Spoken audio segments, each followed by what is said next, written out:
Sustainability as being the investment addressing environmental, social, and demographic related changes, right? It's sort of how do you manage for growth and change? Finance, its role isn't to save the world, but it can be an enabling force for helping to steer capital in those areas where it's appropriate or where it's intended. An academic named Tapio Schneider is over at Caltech, and he's got a team that's using AI to look at these sort of ensembles of climate models. I think that's interesting, that it can help sort of calibrate, our views. Most people talking about climate change can come across as negative people to the majority. Yeah. So how can we turn this around? I think it's very easy to look at the negatives, right? And sort of the noise, the headlines, but that's such a small part of the bigger picture.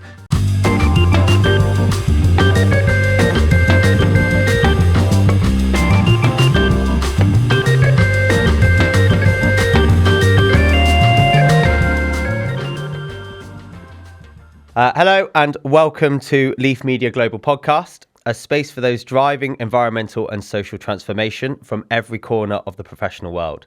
From climate finance to regenerative farming, from hospitals to hedge funds. We spotlight bold voices tackling the planetary emergency with imagination, courage and grit. I'm your host, Ben Simpson-Wood, Climate Engagement Manager at Greenly, and today's guest is someone whose voice is shaping the future of sustainable finance from within one of the world's most oldest financial institutions. So Jason Mitchell isn't just your average financer. He's head of responsible investment research at Man Group, one of the world's leading hedge fund managers. He also chairs their Stewardship Committee and hosts a podcast, A Sustainable Future, where he interviews global thinkers, scientists, and climate leaders. He's worked with traditional finance advisors, the UK government on Afghanistan infrastructure, written poetry, and seen the refugee crisis from the deck of a boat in the Mediterranean. He's a financer who believes in humanity, a voice from inside the system asking hard questions about what kind of economy we want to build. Jason, welcome to the podcast. Thank you very much. It's great to have you. It's great to be here. Thank you for the invitation. No worries at all. So look, I kind of want to start with yourself. Sure. So if you could maybe introduce yourself, how would you introduce yourself? And what would you define your impact as a sustainability leader, really? Yeah, sure. Great question to begin with. When I introduce myself, I tend to talk about three different hats because those are the three areas that I care about tremendously. The first one is obviously my day job is head of responsible investment research at Man Group, where I spend a lot of my time with a number of great researchers really trying to kind of investigate and identify and then put into use signals around, they could be climate, human capital, biodiversity, these kinds of areas, increasingly adaptation, which maybe we can talk about. The second hat is I'm chair of UKSIF, the UK Sustainable Investment Finance Association. So it's sort of the collective within the UK among investors. It's mission driven, and we really work to kind of cohere and then make recommendations to UK policymakers. That's been, I think, pretty impactful over the last 3 or 4 years. Mm-hmm. And then my last is, and I bring it up because I do think it's important, I'm on the investment committee of the Esme Fairbairn Foundation. So that's one of the largest grant-making foundations, specifically around social impact within the UK. And that gives me, kind of another perspective from an asset allocation perspective, particularly in this area that we're about to talk about. Yeah, no, that's great. Wait, are you allowed to say which is your favorite hat to wear, or? No. Yeah, I think too political. No. It isn't political. It's. I mean, there really isn't any. It's the fact that you can sort of move from space to space, and talk, and then make obviously connections. Yeah, you're still in the startup world, but you're not sort of thing. You're keeping that fresh mind going. You were one of the OGs in ESG, shall we say? Is that fair to say? How was it back then? And what would you say are the differences between like then and now? I'm going to push back a little bit on the OG language. I mean, I get your point, but sort of, I started looking at this space around 10, actually, in fairness, around 15, 16 years ago, in 2010. So, I mean, before me, there were a lot of people really driving this kind of normative exclusions-related effort. Even 5 years before, you had great firms, impacts, generation as well. Yeah, and so I think it was a slightly easier for me.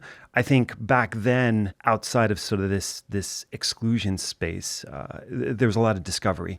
And I think there was a lot more freedom than there is now. I mean, for a lot of different reasons, there are pros and cons to that. But I mean, freedoms and expectations in terms of having to, define what sustainability is rather than be defined by regulators. So, sort of following my experiences, I sort of thought about sustainability as being the investment addressing environmental, social, and demographic related changes, right? Yeah. It's sort of how do you manage for growth and change? Yeah. So very kind of material oriented, not so normative, ethical, like many other kind of predecessors. And I think as a result back then, there was, the real emergence of thematic funds. So, I sort of look through big trends and sustainability related themes. Whereas I think now with strategies, because of the strictures that particularly European regulators sort of make you fall into, right? I mean, you've got to abide by labels, by prescriptive elements. I mean, all those are good. I mean, there are pros and cons to how tight they are, but I think it's very different now. I think one of the outcomes, maybe we'll talk about this later, was, back then it wasn't a really populated space. You had to do sort of a lot more, I think, independent thinking and definition. Yeah. But there probably was more of an element, which then became more, kind of pronounced probably about 5 to 7 years ago in the storytelling element that then I think, and this is one of the cons, which sort of gave rise to a bit of the suspicions around greenwashing. Yeah. And would you say that we've done good in the last 10, 15 years in progression and you've seen good stuff? I mean, obviously some stuff's not been great, but what would you say is one of the better things that you've seen grow and is still here and we're still doing well at, would you say? So I think it's very easy to look at the negative. the negatives, right? And sort of the noise, the headlines, particularly the way that assets are falling in the U.S. specifically. Yeah. But that's such a small part of the bigger picture. Yeah. I mean, the fact is a lot of these regulations, particularly within Europe and the UK, those are sticky. Those have been the results of 5 to 10 years of policy efforts, and those don't go away overnight. No. And because of that, you've actually seen the asset flows within sustainable investing, let's say writ large, are remarkably resilient within Europe. So I think that's one of the silver linings is that a lot of this policy work has resulted in real AUM growth that, is here to stay, at least, within Europe and it's still and other going parts. strong. Yeah, absolutely. No, that's great. I recently did a podcast with Maya Hennekes over at EBRD, and she gave me a great lesson on how finance works within ESG because I know some stuff, but I was a bit nervous for that one because I was like, here we go, because it's a big world out there with that sort of stuff. And she kind of explained how the finance could help tackle the climate crisis. Obviously, with your previous roles in finance, advising the UK government and now being head of responsible research, you must have a clear idea of what needs to be done. Like, what's your take, in your opinion, like what does the finance sector need to do to tackle the climate change crisis, would you say? It's a really interesting question. You're probably going to get a lot of different kind of perspectives on and it's the interesting actors to see within everybody's it, right? opinions. So, I mean, the EBRD being a multinational development bank, an MDB, has a view around multilateral funding and blended finance, this sort of how public and private sector finance can work together. I'm coming purely from the private sector. And in fact, actually, I have some oversight on the private side.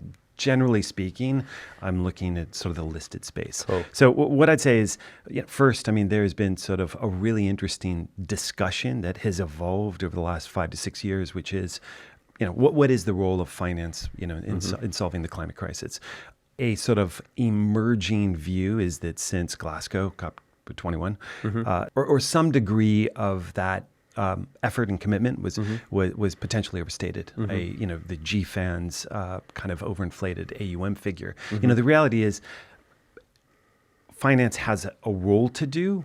I think we just need to figure out how to calibrate it. And for that reason, I'm probably more a proponent of, there's a great thinker, his name's Tom Gosling. He's now at the London School of Economics. So props to him. I've done 2 podcasts with him. Oh, cool. And I think he makes this distinction that, finance, its role isn't to save the world. No. Right? I mean, it can't It's substitute for lack of regulatory or government action, right? Yeah. But it can be an enabling force. I mean, I know that this sounds a little bit like wordplay and semantics, but it can be, an enabling force for helping to steer capital in those areas where it's appropriate or where it's intended. It can certainly be a force in terms of designing products that can address change, particularly in the insurance markets, are sort of a great example. It can be there, and within the listed space, there's often this sort of talk about they're called channels of influence. How do you influence companies to change behavior? Yeah, right. It's the hard one. Generally, it's sort of thought of that there are 2 kind of predominant ones. One is the cost of capital. Yeah. By owning shares or selling shares, you're sort of making an impact on the cost of capital. Yeah. But look, in concept, that absolutely is true. I think there have been some studies saying that, in practice, it is not so meaningful that it really does drive it. So, but there is sort of, an element there. And the other channel of influence would be stewardship. So how do you engage, not just with companies, but I think increasingly now there's an expectation for investors to interact in what's called systemic stewardship or systemic engagement.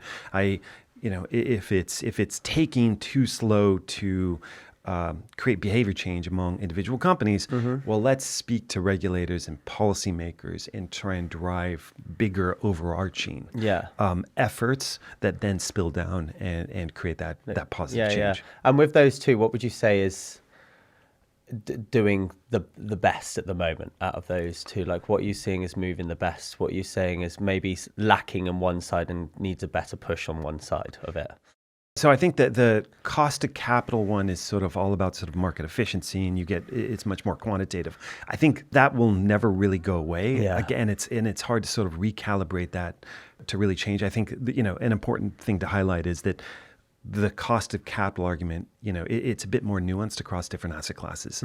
Not to get too complex, but it doesn't mean a lot within the listed space. It could mean a tremendous amount in the debt space, particularly private debt or bank financing space. So you have to kind of, I think it's worth recognizing those nuances. I think the big effort right now is on the stewardship side. Cool. Particularly to elevate that from corporate to systemic stewardship. No, great, amazing. And then what do you feel is needed to make a dramatic improvement from where we are right now? I feel very, very strongly about this, which is that the responsible investment space is in a bit of a crisis. I've done a couple episodes on that. So on the practitioner space, on the investor side, I mean, that's clearly apparent, right? Yeah. There are these suspicions around greenwashing, green hushing. There are worries about the claims around performance, and this sort of open question among investors that, can you invest in this and it still outperform, right? And there's a big, I think, question mark over that. Yeah. In the academic space, it hasn't yet really been kind of pushed, and that's starting to change. So I did a podcast episode with, his name is Andy King. He's a professor at Boston University, and he's doing something called replication studies. Cool. Replication studies have happened in medicine and biotech and economics. It's this idea that if an academic study comes out, you should be able to find the same results. So for instance, if there was a cure to some ailment and a study came out and made a claim, well, you'd want to be able to kind of test that and make sure that that claim was true, correct, right? Yeah.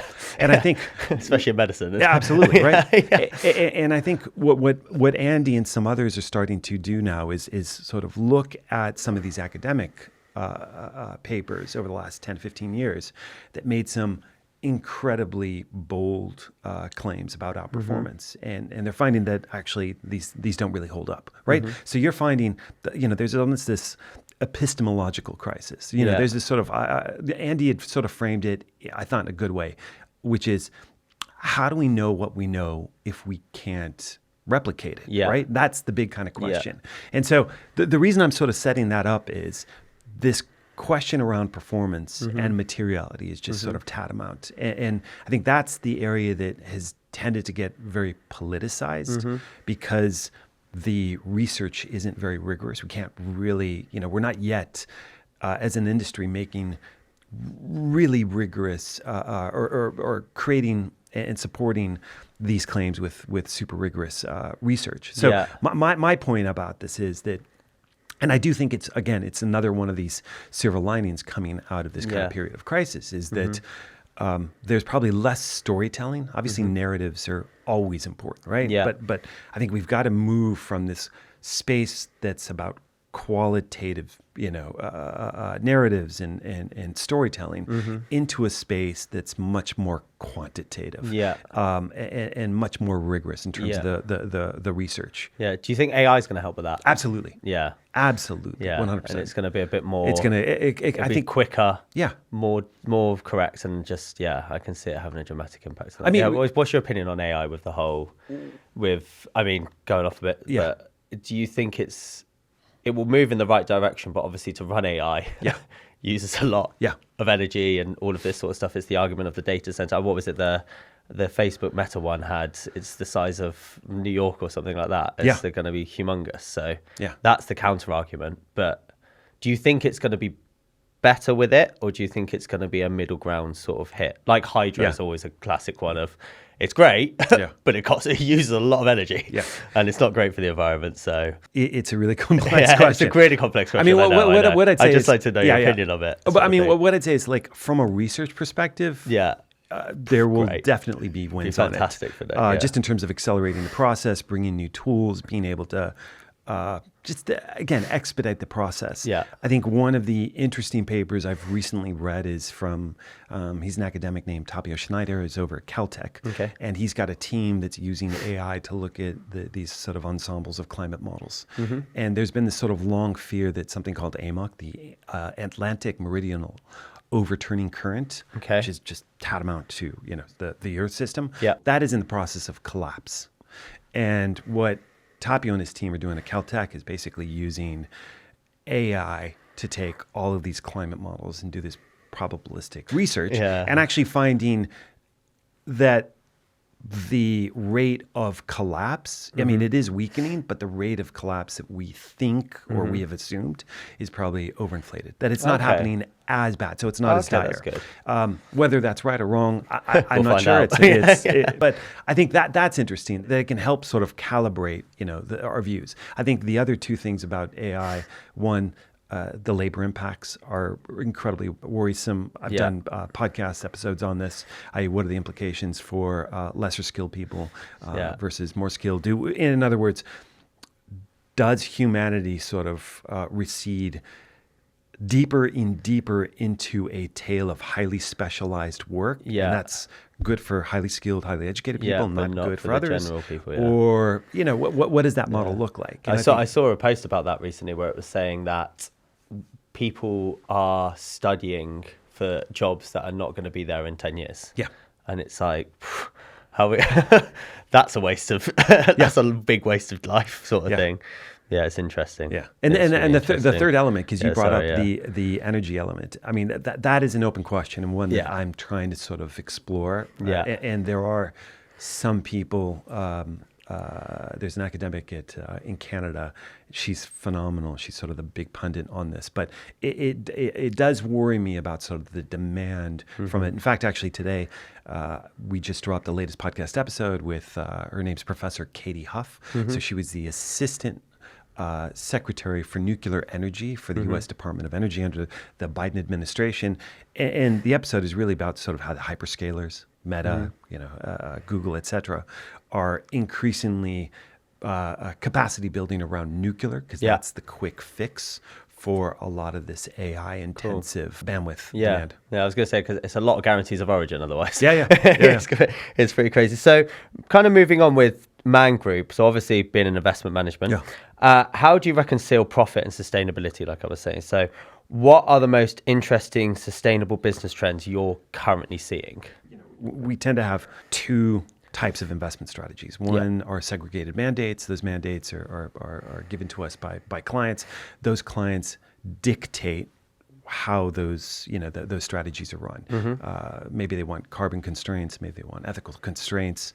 But those are, we invest, we try and optimize for returns, but obviously invest by implementing those. Yeah. I think outside of those client mandates, we have general investment mandates, and we are, particularly given our background, because Man Group, although it's not entirely a quantitative strategy oriented asset manager, it's a large part, and in fact, actually the largest part within our responsible investment, let's say, strategy/business is represented by quantitative strategies. We are entirely focused on alpha, i.e., trying to sort of develop signals, model strategies that provide excess returns. It's not a question of sort of ethics. It's a question of, let's look at human capital and let's try and understand how human capital or ideas or hypotheses around human capital can drive excess returns. Well, I'll give you one example. Within the United States, there are visas given to foreign workers. They're called H-1B visas. Okay. And so they're given to around 80,000 foreign workers. It's important to note that these are highly skilled workers. Fine. So these workers come from outside of the United States, and they typically have masters and generally PhDs in areas. You can sort of use that as a proxy for investment into human capital, and try and look at the sectors, industries, and companies specifically that are actively investing in these visas as a proxy for their investment into human capital. They often tend to be doing this to drive innovation. Innovation comes in a lot of different flavors, right? There's innovation that is about patents. Patents sort of, if they're successful, turn into products or services, generally products, that are revenue generating, 3 to 5 plus years later. Or innovation can drive efficiency gains, sort of margin expansion. And those both drive higher returns for companies. So there's this really, elegant model of saying companies do this for a reason. One of the reasons is there's got to be a firm payout, i.e., firm has to see better returns out of that. And then the question is, to what degree do markets reward or penalize companies? To what degree do they sort of view this? So that is an example of a signal that we think outside of ethics provides outperformance. Another one within the sustainability space is around water scarcity. Water scarcity is really important kind of theme that people are worried about. I mean, you can start with just a simple hypothesis, which is to say that companies that are more water efficient in water intensive industries tend to outperform, particularly during periods of water stress. And the data exists to test that hypothesis on a global basis, in fact. And, you can look at let's say the top decile and the bottom decile of companies, and you can actually find that, that generally is true over a long time series. There are some anomalies within some emerging markets, some industries, but they're fairly small. We think this is accretive. It's good for portfolios to build in these signals around resilience, adaptation, or decarbonization. No, great. And then with that, actually, on the water side, why do you think people just don't know? Like, do you think they just don't have access to their data, or they think that the data isn't accessible? Why do you think more people don't focus on those types of things? And why is it not? Because it seems a water thing would be an obvious thing. Do you know what I mean? It's like recycling or lights, LED lights and that sort of stuff. But most people don't. And is it an uneducated thing? Is it they don't know? Or what do you think it is? I don't think it's an enlightened or an uneducated thing. I think it tends to be kind of very specific skill set related to quant investors. Fine. And by no means is it specific to water scarcity. I mean, you can sort of flip it, look at the inverse and say extreme precipitation, extreme rain. How does that help or hurt, certain industries? You can look at extreme heat. You can look at primary perils, right? The impacts of hurricanes within certain areas, or I think more interestingly, these secondary perils. Think of hailstorms, right? or chronic flooding, not these acute things, and to what degree it sort of hinders the operations of a company, closes businesses or, temporarily, or slow sales. I guess what I'm describing, though, is that requires the ability to identify data sets that are sort of outside the norm. Another, sort of ability to maybe, combine different data sets. So, for instance, within the hurricane data set, you might want to look at weather warnings from FEMA, wind speeds, asset level, data. So you're talking about, a stack of different types of data sets that generally scientists use, and maybe insurers, but less kind of mainstream investors kind of use. It is there. I guess, I guess what I'm describing is in order to build these signals, you need you. No. I mean, no. That's not true. I mean, it's a whole team of people on the tech side that productionize it, on the data side that help kind of identify it, on the quant research side that kind of clean or condition the data and kick out some of the biases, and then the quant researchers that do the back testing, and ultimately, the investment managers that sort of apply that within portfolio construction. Amazing. So moving on to the climate side, like I was saying, the word climate gets a lot of negative skepticism. However, everybody seems to love nature, loves the word nature, trees, you say that, they'll plant a tree, everybody loves it, sustainable products, but climate, no. Most people can relate to nature, but climate gets hate. What's your opinion on this, and do you think there's a difference between the two?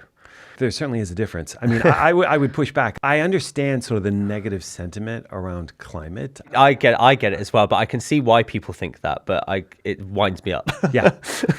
With climate specifically, you've got 25 years of sort of track of like data collection. Yeah. I think it was the Carbon Disclosure Project, CDP, was created around 2000. And so you have this long track of disclosure by companies, regulatory disclosure. You have metrics around it that investors are using, some metrics that they like, other metrics that they don't. You have, increasingly this distinction around climate within an investment perspective, within a portfolio perspective. Are you solving in a net zero context? Are you solving for paper portfolio decarbonization? Or are you solving for real world decarbonization? They can be very, very different things. I think there's still, I think divides within the investor/science community around sort of methodologies to use this. There are divides around the type of data to use. And so, in a sense, nature is in this honeymoon period where we are doing the work. Yeah. I would say that we haven't gotten to the point of doing the really, really hard work of actually embedding this into portfolios and people making investment decisions around that. So maybe kind of down the way when that happens, and there's a lot more sort of division around what the right metrics are using or approaches. I imagine there'll be probably more debate around nature. 100%. There's going to be a big more debate about nature. And it's going to become more of a hot topic with that sort of stuff. And then kind of sticking with this, I guess, greenwashing is a risk. It's always a fun one. How do you ensure that your clients don't fall into this trap? Like, what's the methodology behind Man Group sustainability investments when it comes to this? I don't want to make it sound this easy, but it is. but I've had regulators. No, you should make it sound easy. It's the goal. It is easy. So don't lie. In a sense. I mean, I've asked the same question to regulators, including SEC Commissioner Hester Peirce, who's one of the sort of biggest critics, constructive critics on ESG, and she and others have simply said, it's as simple as, do as you say and say as you do, right? I mean, it's sort of. Don't overinflate, sort of the credentials, or the claims of products and strategies. Be relatively conservative, and that doesn't mean greenwashing. That just simply means, be as transparent as possible, about what actually is going on within some of these strategies. And I recognize, I mean, there is a big difference in how you sort of tell that on in a quant strategy, you can talk about weights and skew and sort of the proportion of what a strategy is invested in a certain type of way. On a discretionary side, a strategy that's managed more by a human, right? There's more of a storytelling element there. And I think you just need to, be just very specific about what is actually happening. Is it systematic? Is this a decision-making process that is systematically happening every time and being retested? Or is this on an ad hoc basis? Yeah. What's your opinion on the pullback of the Green Claims Directive when it comes to greenwashing then, with all this sort of stuff and holding companies more accountable for this sort of stuff? I know there's a lot of anxiety about this, but I stick to the point that I made earlier, which is regulation around this area. The sustainable finance regulation is not going away. I think it's just met with a number of big socioeconomic factors that the European Commission has had to contend with. Yeah. They going into the new Commission, they've sort of moved from sort of the Green Deal, which was from 2019 to 2024, into an era where they're really having to focus on strategic autonomy, on competitiveness, importantly, and defense, right? So I think that reorientation towards just necessary issues, i.e. the conflict in Ukraine and Russia, and what the implications from the U.S. administration mean for European defense spending. I mean, that's a big area. For competitiveness, that's a big area, particularly in a world where tariffs are going up, not down. I understand that through a lens of pragmatism. The investors and companies, I think, are at a point where they're seeing rollbacks in many other countries, U.S. being sort of the biggest one. And I think there is a reasoning to say we need to, I don't want to use the word dilute, but relax to some degree the regulatory burden for companies. Yeah, of course. If we want them to be more competitive, not less. Agreed. And then for all the CFOs, I guess, out there and everybody else, sustainability and long-term ROI kind of go hand in hand. How can it become interesting in the short term? And what would be the benefits? Like, in other words, how can we make it sexy for everybody? I don't know who'd mentioned this before, early on in my career, but we get kind of focused on the long term. I mean, the long term is a series of short terms. They're just these concatenated kind of segments. So, yeah, you want to see businesses see better ROI, ROE, they want over the long term, over the 5 to 10 years. But you don't get to better returns without shorter term improvements. Of course. That could be, an increase in its sales because of some sustainability related product cycle, or an improvement in margins, or more resilient, business because you're investing in CapEx, or because you've managed the transition, let's say, in a relatively faster way than, your peer companies. So I do think there are ways. I'd also say too that there is, and it was one of kind of the most interesting podcasts that I remember doing. It was, his name is Mark Rowe, and he's a Harvard Law professor, and he came out with a book called Why Short-Termism Isn't the Problem. And so there's always this allure to say it's all about the long term, not about the short term. I think where he writes in a book with a lot of different evidence that, it's not so clear. So for instance, companies aren't necessarily driven always by short-termism.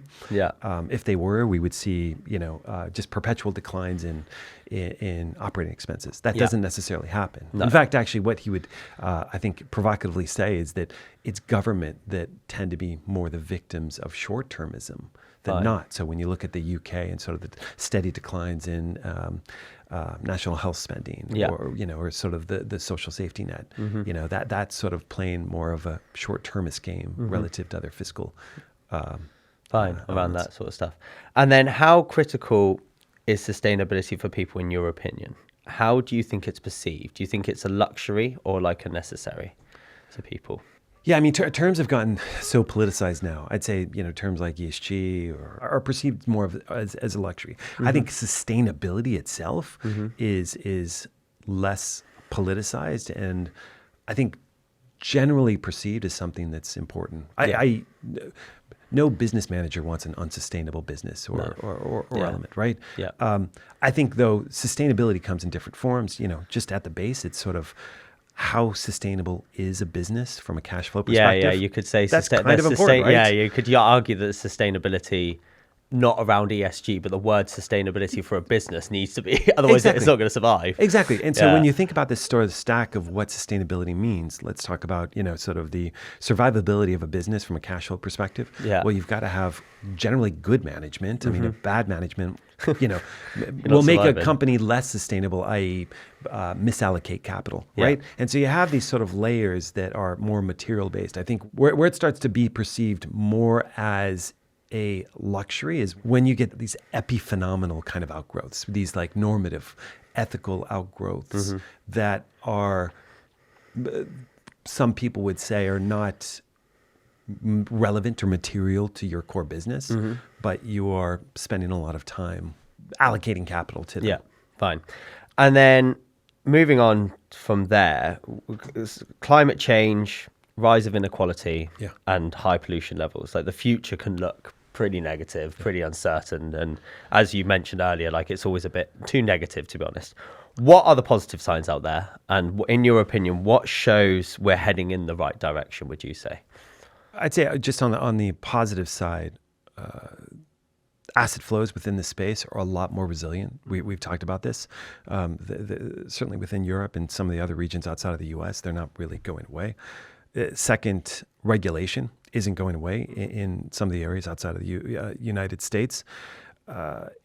Third, we are seeing more asset owner interest in this area, particularly from a segregated mandate kind of perspective.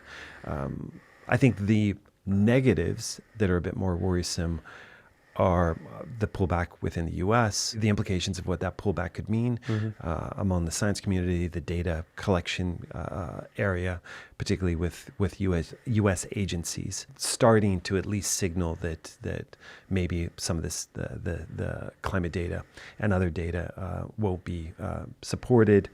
I would say that with the pullback in net zero by many corporates, banks, investors, Barclays the dissolution, is a new one. The dissolution effectively of the insurance initiative.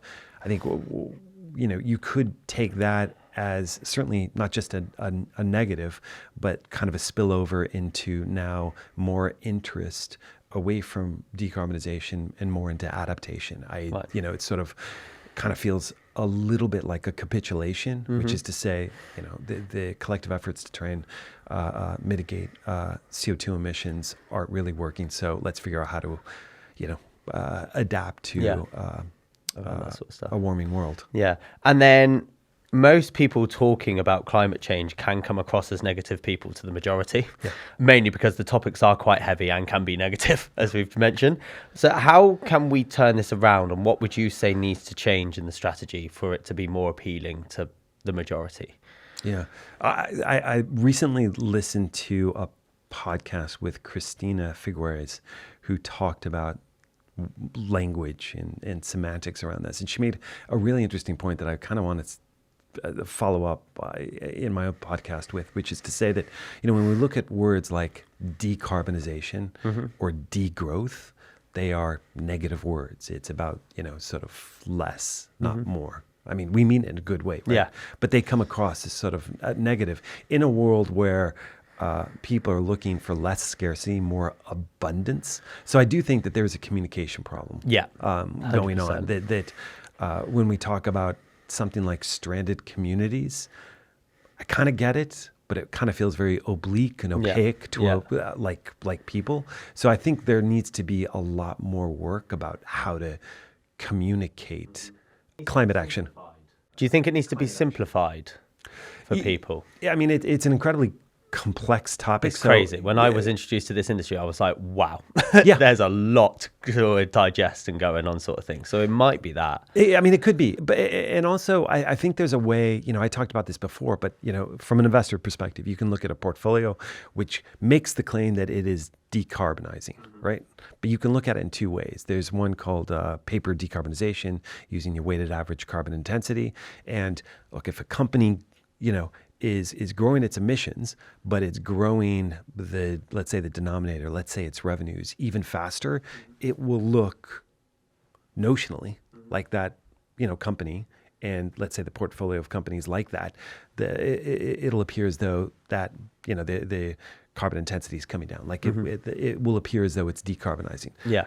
But the carbon emissions, the raw emissions, are actually going up, right? So, what about real world emissions, right? What about strategies that actually don't just, sort of address it from a wacky perspective, but from a real world emission? We're starting, I think, to talk more about that as an industry over the last 2 or 3 years. That distinction is being made, but I think it's something that it's simpler, right? Like, our emissions going up or down versus getting sort of caught up in a lot of different metrics. I think there's a strong element for being kind of simpler and clear about what the objective is. You witnessed the refugee crisis in the Mediterranean Sea. How did this change your opinion and like the efforts before and after going through this? Yeah, I mean, it's interesting. What I would notice, this is right after COP16, so it's quite a while ago. Yeah. And sort of, I remember leaving Paris, I think most climate investors, on a high given the Paris Accord. And not, probably about a month and a half later, I went to Calais and then Dunkirk with a friend to drop off clothes. I ended up staying there for about 2 weeks.